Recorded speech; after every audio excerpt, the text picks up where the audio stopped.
Yeah, that's true. Hi, I'm Cora. I live in Flagstaff, Arizona, and I have kind of designed this talk about eco friendly travel or sustainable travel because it's something that's really important to me. A couple years ago, I did a backpacking trip all over Europe. Um, I went to like 13 different countries in a month and a half. And I tried to do that in a way that was um, with as little impact as possible, which is tricky to do, especially when doing big international flights. And kind of one of the ways that I tried to make that a little less impactful was I obviously there was a couple big flights that I took intercontinental, but once I was in Europe, I didn't really take a lot of short flights because those are kind of more wasteful. I found that fuel is cheaper if you're taking trains and buses than taking short flights from country to country. So I kind of tried to avoid that when I was traveling to make a difference there. Cars can also be more polluting. If you're going to go that route, maybe do ride share or hop on a bus. When I was packing, I tend to pack pretty light just because I'm kind of a minimalist person, um, but also taking into consideration that the less you pack, that's going to be less weight that's going onto a vehicle, and then less kind of fuel is needed for that. It's also less stressful. Like if you have less stuff with you to carry around, it's going to be kind of easier on yourself. And I guess that kind of relates to your comfort level. Like pack however much or little that you need. Like I had very little for how long I was traveling, but that was just kind of a personal preference thing. Um, and then as far as packing clothing, I found it was easier to just pack things that could be part of multiple outfits that were kind of more functional. So you end up packing less. You don't have 15 different outfits. You have like maybe 5 different pieces that you use interchangeably as outfits. Um, One of Evelyn's suggestions was waterproof gear. Like it's good to be prepared for rain and things like that. So waterproof shoes, rain jacket are good to have with you. Um, Something that I packed when I was traveling for a couple months at a time was quick dry underwear. So you can do fewer pairs of that and then like wash in a sink, or if you happen to have access to laundry. I didn't very often have laundry access, but that kind of made it easier to pack a little bit lighter.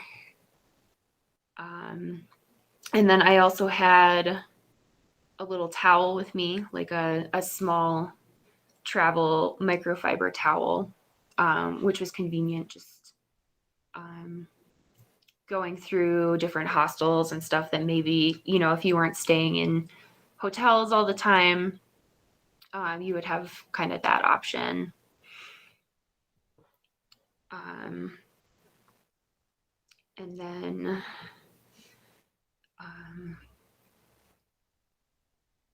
have you found Correct. any kind of, I yes. have some question. Yes. Yeah, go So, ahead. yeah, cool.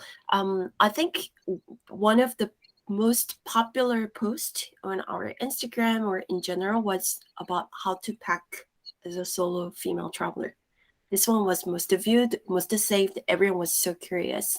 So I think Mhm. people are mostly like interested in packing, because even myself, I'm not really good at packing. And if you can explain further, like you say, you traveled like for 13 countries in Europe. Was it summer, winter? I assume that like depending on the weather, packing might be also different. Um, will you also say that waterproof gears, like you mentioned, are they eco-friendly in general? Because I have no idea. So So, anything synthetic isn't going to be, if it's man-made, it's not necessarily made out of sustainable materials. So that is kind of a tricky one because I think it is really convenient and at times necessary to have things like that are synthetic. Like I have a rain jacket because I don't want to be miserable, if I'm getting soaked in the rain. Hello. Hello. Um, we were just talking about how to pack for long-term travel, and I kind of brought up some tips about how to do it in a sustainable way, and most of that just comes from packing less, like trying to think about what you really will need. Um, I think my pack was like a 55-liter backpacking pack, which I don't necessarily recommend for travel for multiple months. It kind of the space was pretty limited, even for what little I had. I think there might be a better solution than that. Maybe even just a bigger pack, just to be more comfortable. But I made it work, and I found at the end of my trip that there were things that I had packed with me that I never used, that I never needed.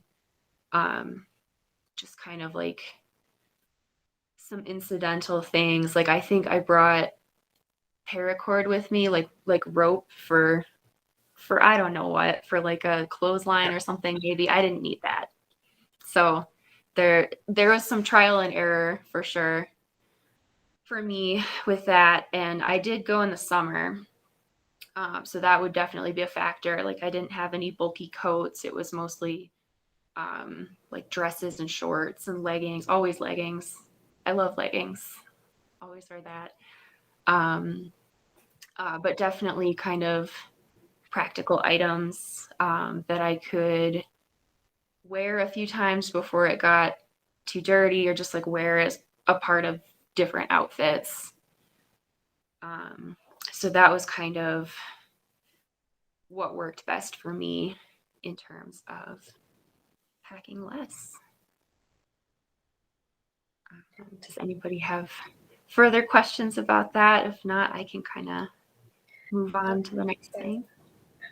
Yeah, I totally agree with you because I currently traveling in Madeira Island, and I will stay for 2 months. And when I pack, this is my first time to long trip. So and Madeira is summer, so okay, I just bring this, short sleeves and just few. I'm not fashion person either, but Mhm. my yeah, we lug see that. yeah, my luggage is over 17 kilograms. So, oh my god, what happened? Because yeah, so what I am doing wrong? So because I'm just one person, and of course I'm doing a long trip, but still for me it's too much. Mhm. So okay, from in the future I also can do another long trip, but not that way. So yes, I really want to do what is your standard when you pack. So if you yeah, maybe you can already talk about that, but I can hear you. So yeah, please, if you can share again, I really want to hear your or standard or how to pack. Yeah, from your experiences. I want to learn from you. So yeah. Yeah, and the same, like do you use any like solid shampooing, solid like toothpaste, like this kind of thing? Soyeon like straw, for example. She always use plastic straw though. Yeah. So Very good. Yeah, so I was wondering, like, if you use any other like eco-friendly, like like steel or bamboo thing. Like, do you bring tumblock? Are there any like other eco-responsible equipments that you always bring? Yeah, Uh, yeah. That's thank you. I keep it in mind. Yeah, I will find. Yeah. yeah, definitely yes. That's something that I try to kind of cut out a lot of things that come in plastic and things that are single use. Like even when I'm not traveling now, I'll do shampoo and conditioner bars, just like solid bars of those soaps, because then you're not paying for water and it also doesn't come in a plastic container. And those work pretty well, I found. Apparently, you can also get solid lotion. I guess that's a thing. I've seen these little like bits of toothpaste that come in like a glass jar. I haven't tried those yet. I actually, so when I traveled, I actually made my own toothpaste out of coconut oil and baking soda.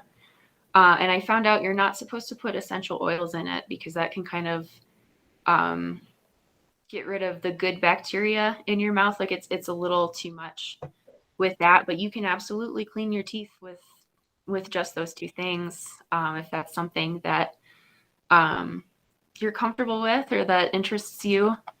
That will work.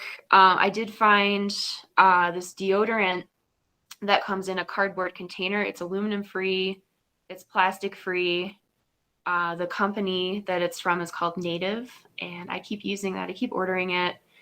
I have like a white peony scent that I really like, and it's really environmentally friendly. I'm really happy with it. Apparently, there are mouthwash tablets or dissolvable mouthwash that you can get. I personally have not yet encountered this. I don't use a lot of mouthwash, so um, mostly just um, sticking to my weird toothpaste thing. And then also, you can find toothbrushes that are completely made of bamboo that aren't made of plastic at all, because most toothbrushes are made of hard plastic that sticks around forever, that never biodegrades and is bad for the environment. So you can find an alternative that does break down, that's going to be a better choice, I think. Um, Another thing, so I tried to avoid like buying single use toiletries, like the small size of liquid items that you can take on airplanes, and instead I would just put like my coconut oil. I took like Dr. Bronner's soap with me, like Castile soap, for laundry or just to have extra soap with me. And I put those in, I think one of them was in like a little Nutella jar. I saved the little pesto jars, just like any cute jar. I'm really into that because that's something I can then reuse and put other stuff in. So that's kind of been some of my solutions for toiletries. And then pretty simple gal, like I don't wear a lot of makeup or perfume or anything like that. So I kind of count myself fortunate that I don't really need to take that into consideration. But are there any other things that you ladies have kind of encountered with that, or anything that you found works I for have a you? question. Yeah. Personally, because I know I'm not like the best traveler, like when it comes to pack also. So I was wondering, like, if it's expensive at first to gather all those like equipments, good equipments, and to start investing in it, because I know I don't have clothes adapted to what I'm doing. For example, we went hiking with Sion, and every time I'm like with my big coat because I don't have like a rain jacket or something like this. I don't have good shoes, or so I don't know like if it's expensive at first to buy all those equipment, or if I can do it like right now. So I would say some of these things are kind of an investment as far as like good gear. Like my good hiking pack, I want to say like I paid like $200 or $300 for. But I love that pack, and I got it fitted to my body, so it's very comfortable. So yeah, I think some things like that definitely are kind of a commitment. I think there's other things that you can get away with getting secondhand. Rain gear, if it's high quality, I would say you could get away with buying secondhand. I would be wary of its waterproofness at that point. But yeah, I think there are some things like footwear. It's important to kind of spend a lot up front because you will have that for years and years. And I think there's a lot of gear that's like that. As far as eco-friendly, honestly, eco-friendly everything is going to be, I found it to be a little bit more expensive than things that are maybe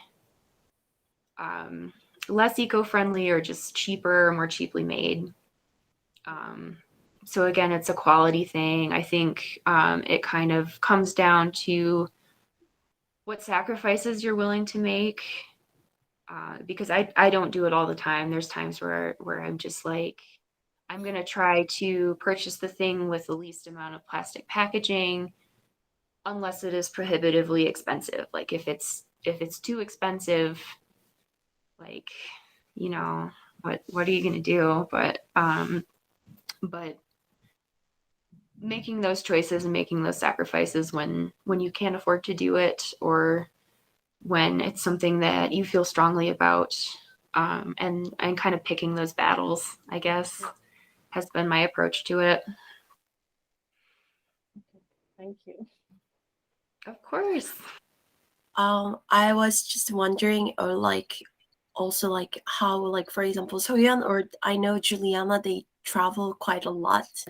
So like, yeah, I was just curious. Like, Juliana, do you have your own way of traveling eco-responsible way, for example, or? Not really.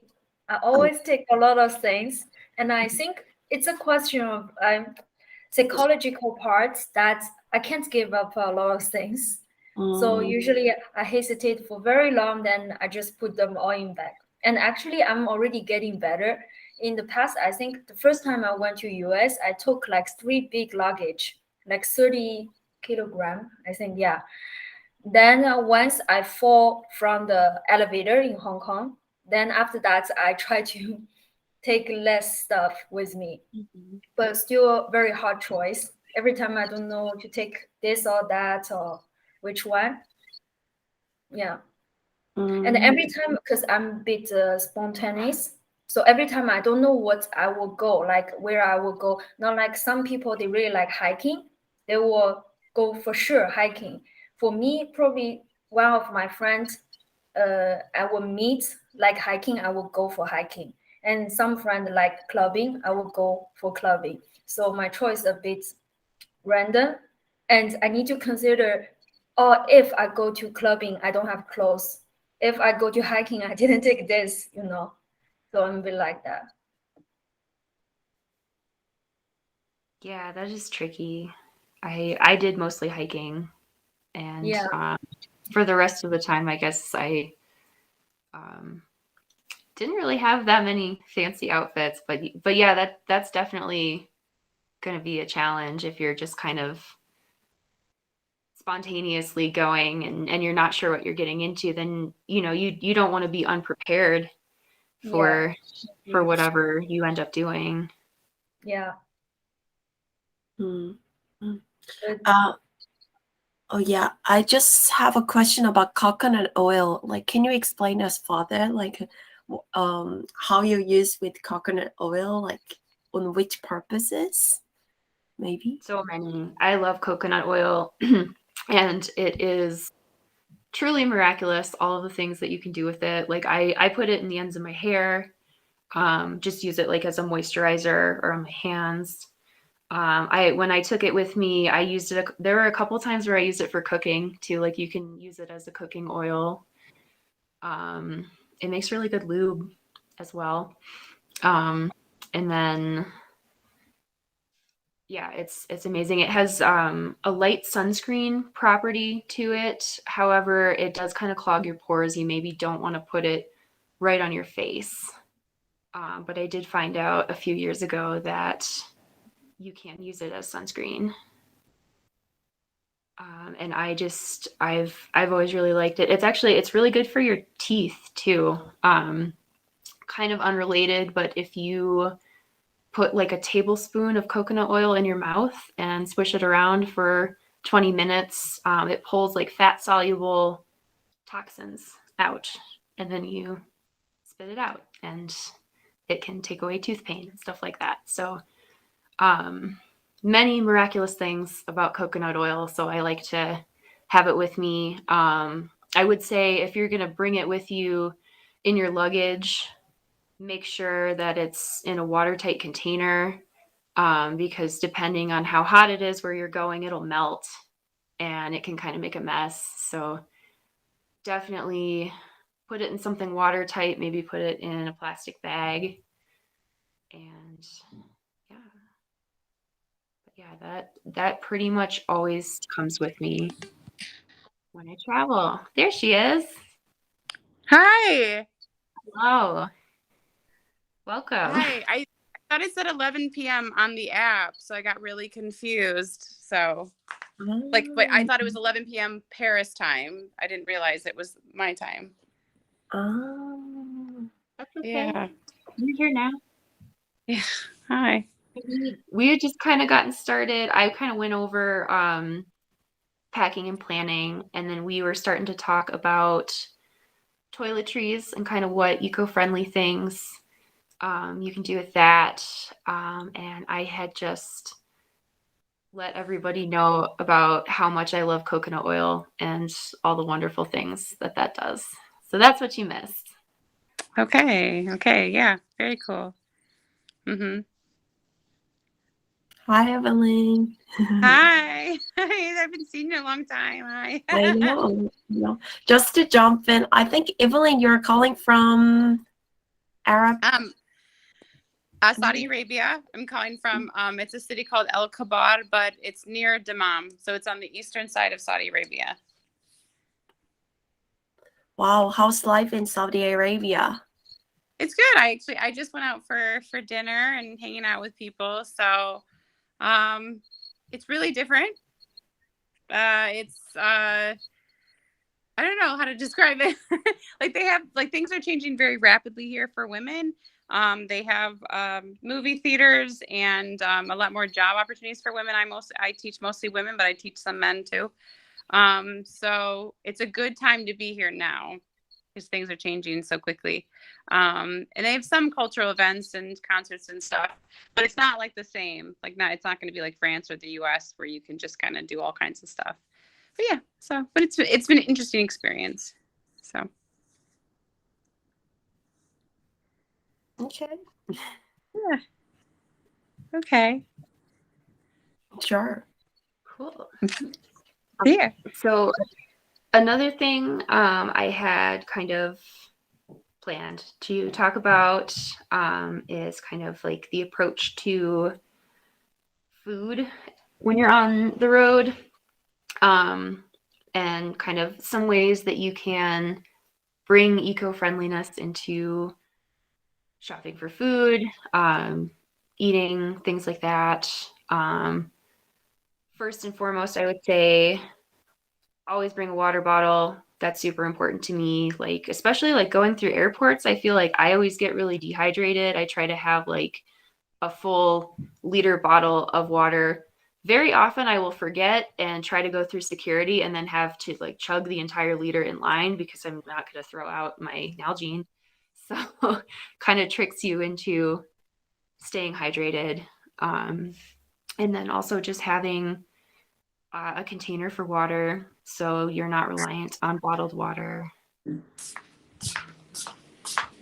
Other kind of reusable things that you can have with you, a sack for groceries or just a cloth sack for shopping, for whatever, as you travel. I'm sure all of you are in touch with this. As you travel, you kind of acquire more things. And again, being pretty minimalist, like I got out of that 1.5, 2 months of travel without like a ton of souvenirs, but depending on how much you like to do that, it's probably good to just have extra space and like an extra bag for that, but also kind of to go back and forth to the grocery store and not end up with a million plastic bags. That is something I try to avoid.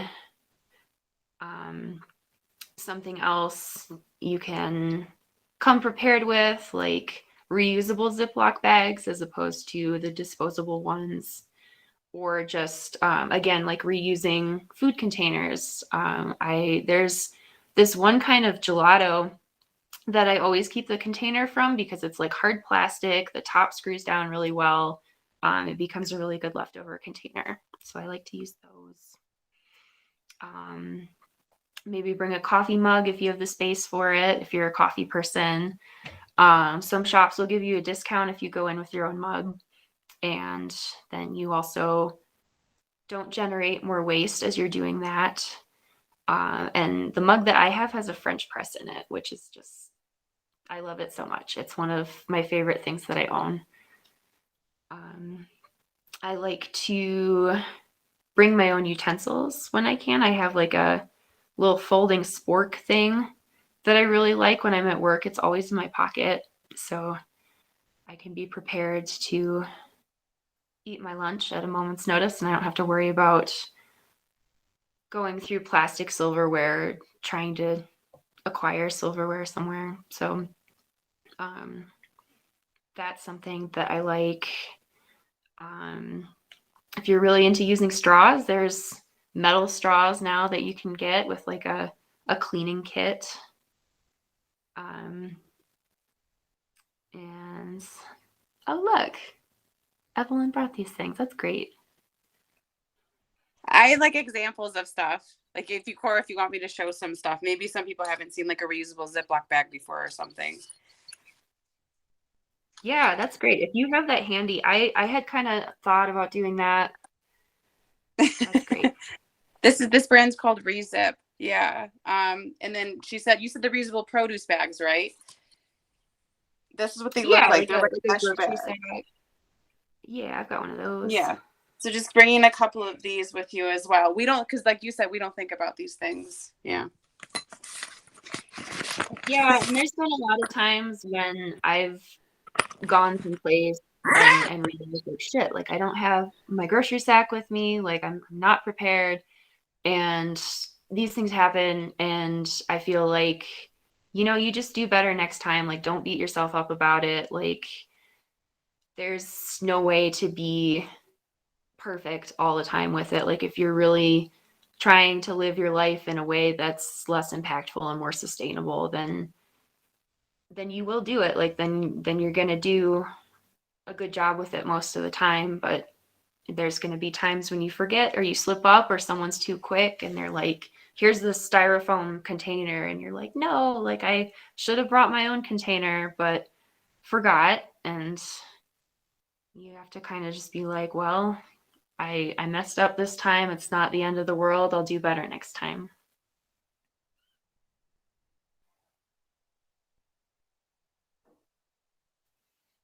That's kind of been my approach to that. Yeah, I have a question, Cora. So for example, like even Soyeon, she loves hiking. Like, are there any specific like kind of, I don't know, like equipments or some like your own rules when you do hiking, like to protect the environment? That's another one my question. And second question, I would say like accommodation or housing is really important part of traveling. So like, do you usually go for camping, or how do you choose accommodation? Like, are there any like certain like standards that you have on for choosing accommodation? Yeah.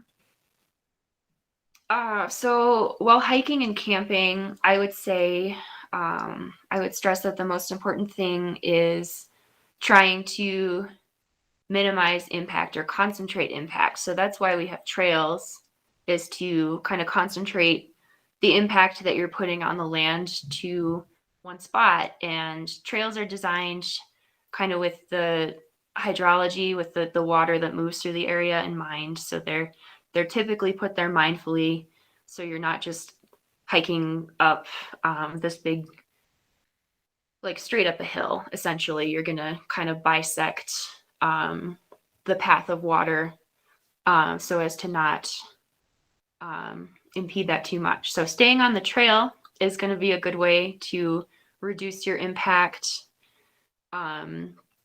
If you have to use the bathroom when you're out hiking, generally, all the time, you want to make sure that you're doing that well away from water sources. So like 200 feet. Forgive me, I don't know what that is in meters, but 200 feet from water sources. And then if you're doing number 2, you want to bury that at least 6 inches.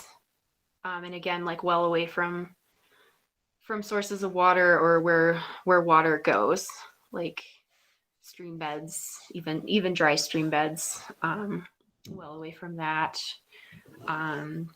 You can camp on durable surfaces. So sand would be a good one, rock, if that's going to be comfortable enough. A lot of desert environments are really fragile. They have a cryptobiotic crust that you don't want to mess with. So it's kind of like a black, almost like burned looking layer over the soil. Oh, thanks, Evelyn. And want to avoid that. Again, the best way to do that is keeping to the trails, not cutting the switchback. So when a trail switches back, you'll go, it's usually on a steep slope, you're going uphill, and then it'll continue up, but like in the opposite direction that you just hiked. So what you don't want to do as you're like going along this zigzag is jump up to the next layer and just cut in the center of that, because it's there for a reason. Taking that shortcut is gonna kind of cause water to go where we don't want it to, and it'll destroy the trail over time. So those are some things to think about if you're into hiking and want to be more mindful about doing that in a way that is gentle on the land. Yeah. Cool. Any questions there? Yeah, any questions or like your experience that you want to share in general? And I think I have a we can question sort that of has like, nothing to do with what we were talking about. I just thought about it because sometimes when you're like an alone woman traveling, you're kind of not feeling so safe in some places. And I know like right now I'm bringing every time I'm traveling or even like in my daily life, like a pepper spray, just in case something happens.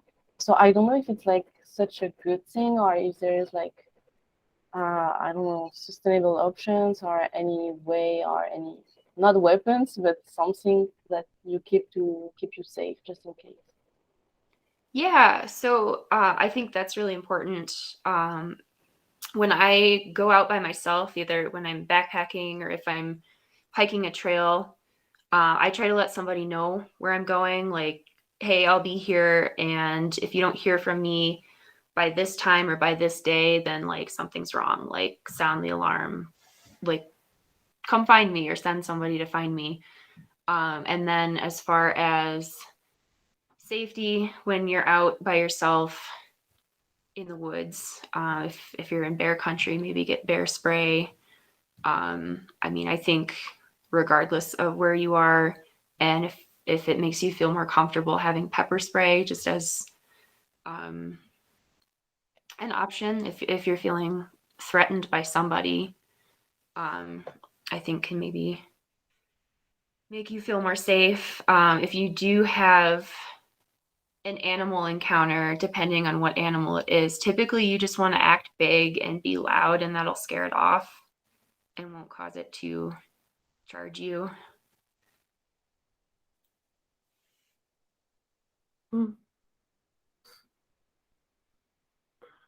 Cora, so another last question, I think, and then that'll be something good to wrap up.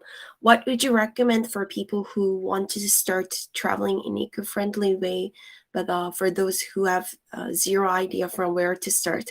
Because it sounds like I need to prepare a lot of things. I need to use steel straw. I need to buy these. What would you recommend for like rookie eco-friendly traveler? Yeah.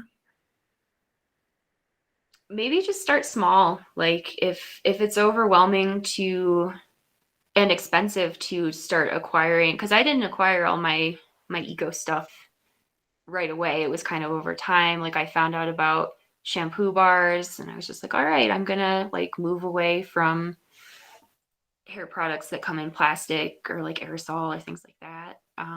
And so it was over time that these changes kind of got enacted. So yeah, I think just like be gentle with yourself. Like if it's too much or too expensive to get a bunch of new gear all at once, maybe do it over time, or just kind of prioritize like what things are really most important to me. Like why am I making this sacrifice? What does it mean to me?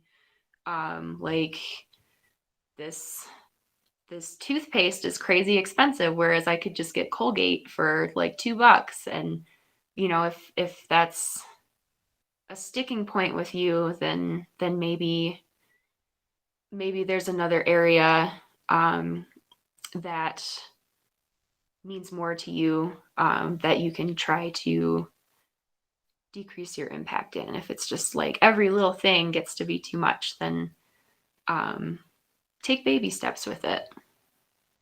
Like don't think that it's all or nothing. Like again, if you kind of slip up or you forget or you get handed like a takeout container when you weren't meaning to, or like this has even happened to me when I've gone into restaurants to sit down to eat and end up with a bunch of like disposable utensils and stuff and be like, no, like I wasn't trying to do that, but it happens.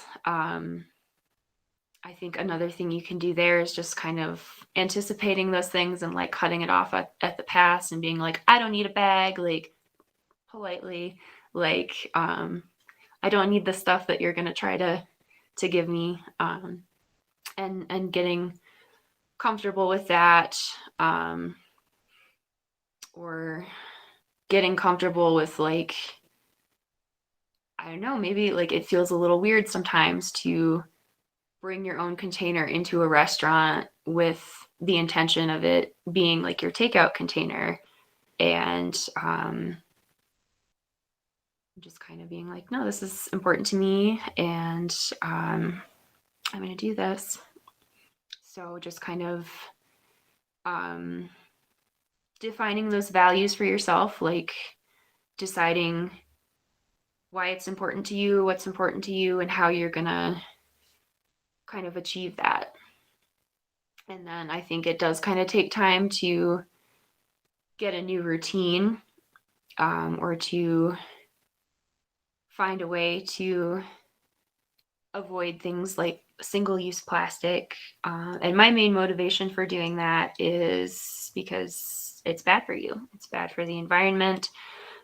Pretty much every piece of plastic that has ever been made still exists, either as microplastics, which are in pretty much everything, and or just as itself. And these aren't meant to be like scare tactics. They're just reality. I think some of the onus is definitely on producers of fossil fuels, but aside from that, I think on an individual basis, if everyone can kind of commit to using less,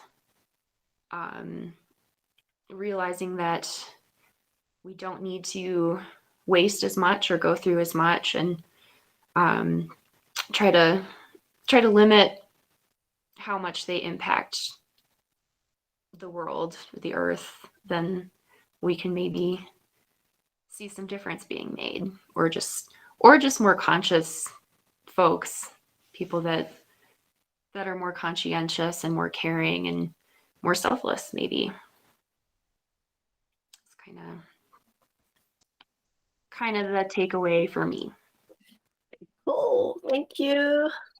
Of course. That was so good. As a first tryer. Thank you. Yeah. Yep, definitely new to this format, and this is kind of the first time I've done anything like this. So Evelyn, thank you for the idea. And thank you for the opportunity. I mean, thank you so much. And I think it was really great. We recorded, so definitely like you can share it with your friends. Like we can share it with more people. That way they can also watch. I think it was really interesting. Yeah. I wanted to say to a comment. I do agree with you, Cora. I think the to-go containers are the hardest thing about traveling, because you don't maybe want to waste food. You want to bring it back to, like, if you're staying in a hostel, if there's a fridge, right? Or if you're staying in an Airbnb or hotel, it's really tough. Like, it can be difficult to bring containers. And I wanted to say so IKEA, I'm not trying to push for IKEA, but this is the coolest coffee cup to go. Ready, you guys? It's freaking cool. I just found it from IKEA. Look at this. It gets small. How cool is that? Yeah, I thought the same thing. I Georgia. think. Have you seen this? Yeah. Dude, I actually really like this kind of stuff. right? Best travel coffee cup ever. But the hardest thing, Cora, I realized, is you have to clean it every day. So it's like, like you said, it's making habits, and it's reminding yourself, okay, even if I don't get coffee today, this doesn't weigh very much, and it's worth it to clean it, right? It's worth it to put that reusable bag in your carry-on bag that you just use throughout the day when you're traveling, right? Like, it's the habit. Right. Because it's so cool. I got excited about it. Ooh. Interesting. Okay. Yeah, I try to bring like tumbler a lot, but I would say like still like South Korea, compared to, for example, France or Europe, we have more ways to go when it comes to like using plastic straw, tumbler, a lot of like disposable like bags. Yes, like I've never seen that one that Evelyn showed me, like the zip things. Yeah. Yeah, there's different brands. I know just in the US where to get this. This is a big brand though. It's called Rezip. Rezip is the name of it. And they sell a ton of these. And now what they've done, so you guys know Flying Tiger in France?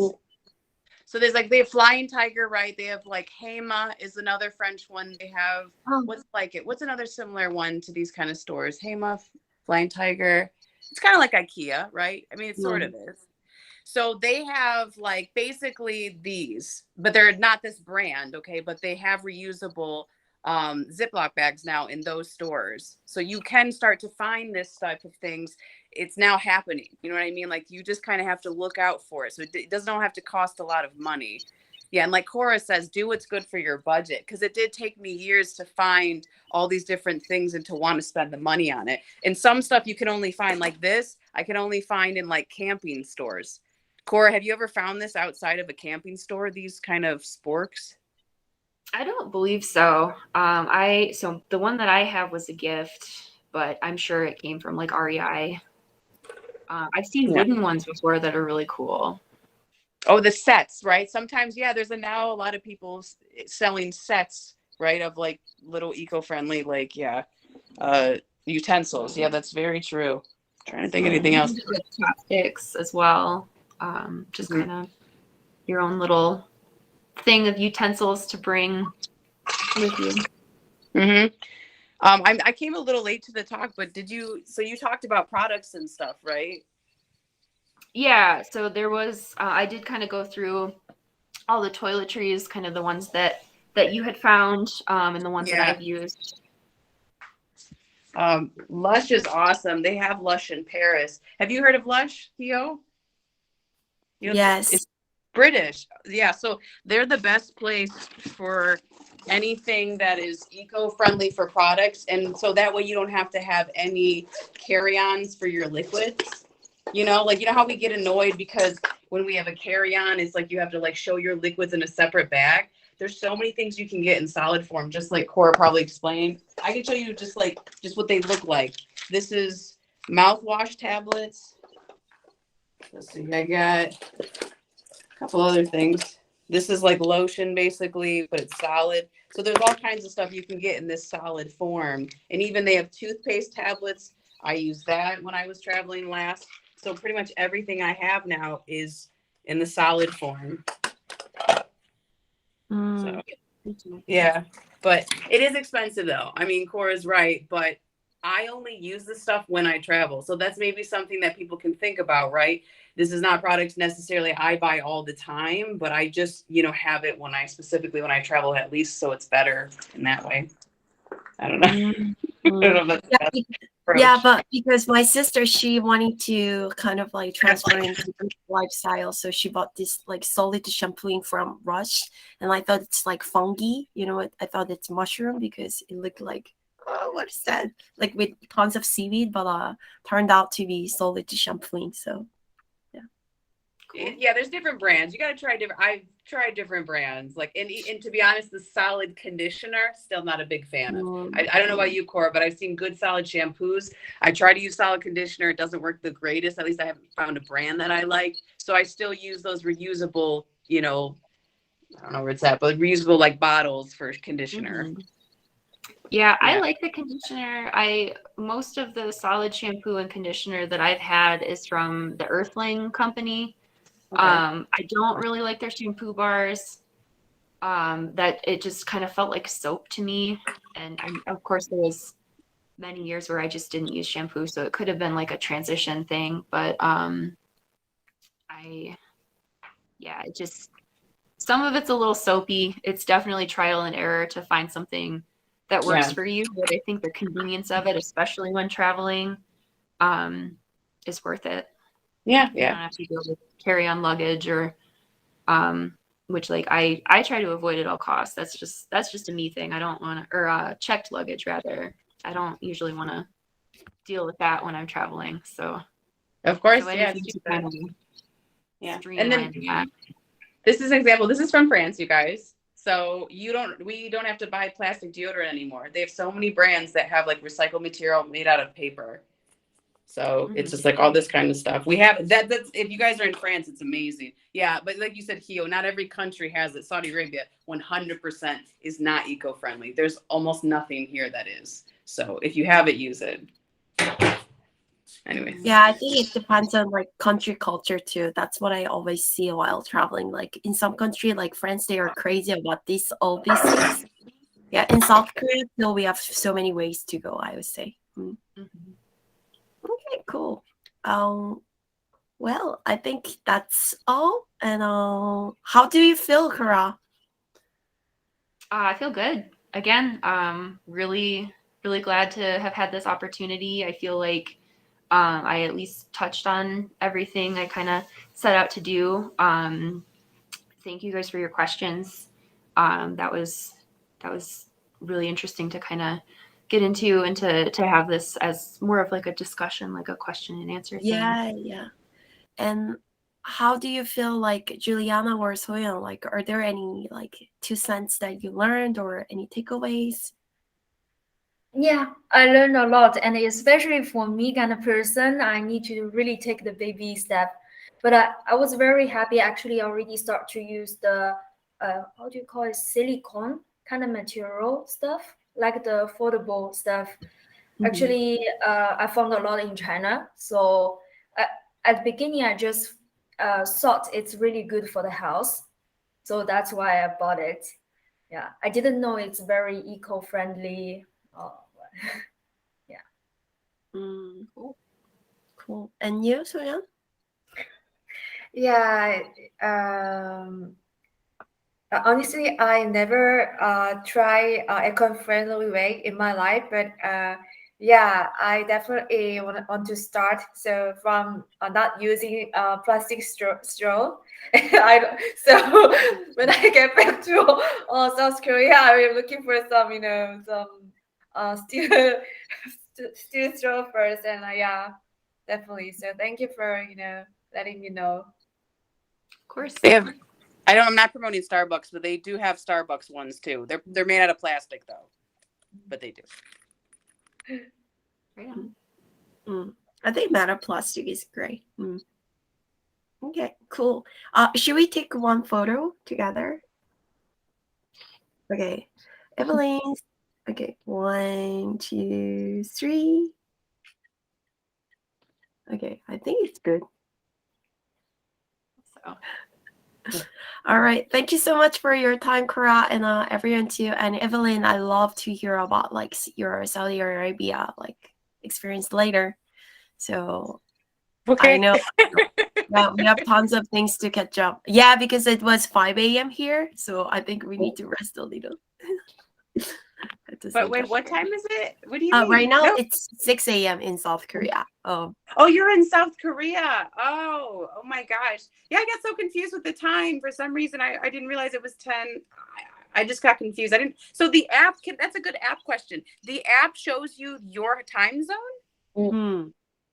Oh my God, you guys totally. Because then when it said at the bottom, it said time 11 p.m. I was like, oh, it's probably 11 p.m. Paris time. And then I saw when I like came back home, I was like, oh my gosh, it's already been 30 minutes. Like I didn't realize like that it shows your time. Now I know.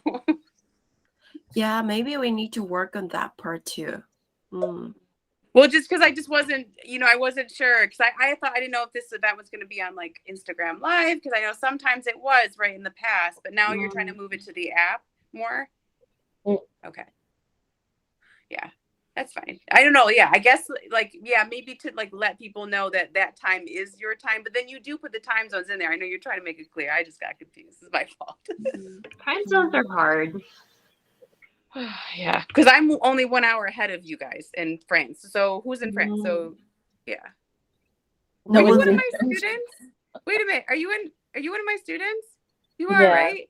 I Yeah. just congratulate you on LinkedIn, right? You just posted something, Yeah, right? yeah, exactly. I'm so Yeah, I sorry. think it was Hi. last year. Oh, it's okay. I knew you were one of my students, and I like was like, oh, this is so cool. Look at that, Hio. Man, so many interns from Esto. I'm so overjoyed. Yeah. Great. Yeah, maybe one day from Saudi Arabia. I'm very excited for that. What? What do you mean from Saudi Arabia?